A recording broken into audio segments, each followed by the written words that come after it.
Yun, what's up mga katropa, magandang araw sa inyo. Magdi-disc brake nga pala tayo doon sa Rusi 175 ni Lolo, doon sa kanyang panguna. Ito na yung kanyang mga in-order na hub at saka display. Tapos ito yung isang set ng kanyang caliper. Ang ginamit ko nga pala ditong pyesa ay puro pang wave. Tapos mamaya ibibili natin to ng bushing at saka bearing. Yun, hanap kami ng mga bearing sa bayan, saka bibili kami ng bushing. May kasama tayo mukhang burat.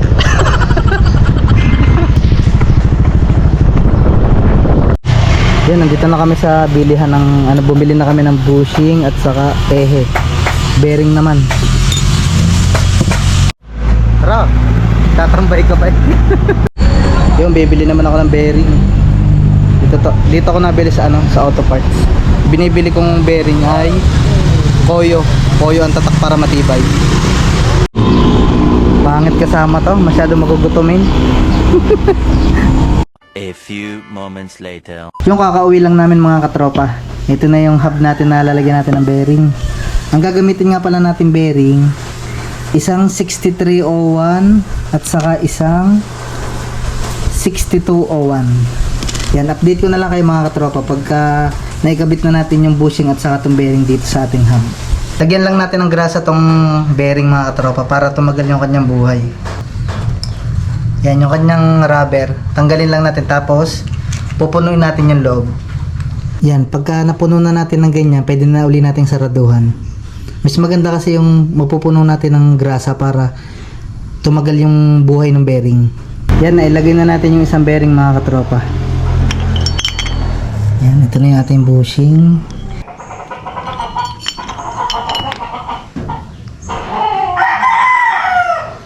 Yan, ayos na mga katropa. Nakalagay na yung ating mga bagong bearing. Medyo nahirapan lang ako dito sa isa at medyo lubog yung kanyang pinaka lagayan ng bearing ito. Kaya mahirap pukpukin. Update ko na lang kayo mga katropa pagka naka-align na to doon sa rim. The next day. Yun, magpapadisc brake na kami mga katropa. Yan si Raymond ako kasama. Oh! Wow! Napunta na kami ng Dayap. Yan, kompleto na yung pyesa ni Lolo. Bracket na lang ang kulang. Yan yung gagamitin namin disc.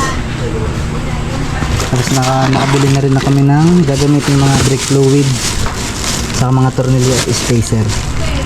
Yan, update na naman mga katropa. Kuya ang gagawa.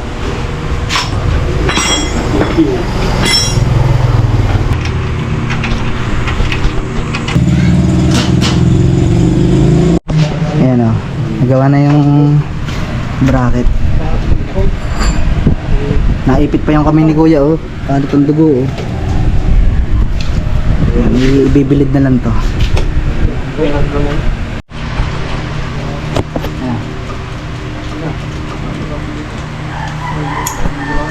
Sabi mo pagkati.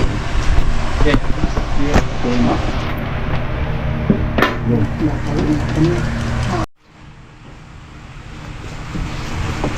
Meron na? Okay na yan?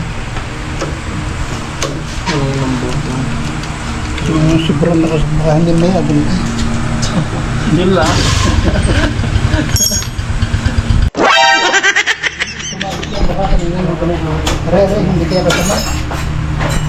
A few moments later.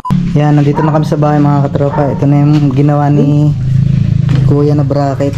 Pininturahan ko na rin para maganda-ganda naman tingnan.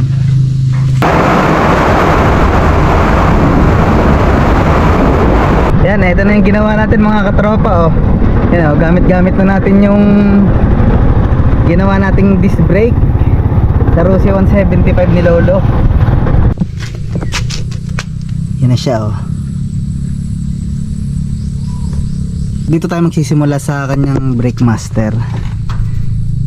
Puntang caliper. Ang in-order ko nga pala pang wave yan. Isang set na hanggang dito sa kanyang caliper.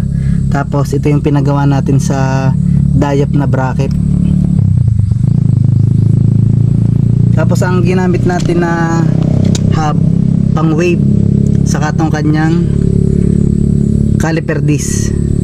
Ang ginamit ko nga palang bearing dito 6201 at saka 6301. Gumagana yan mga katropa.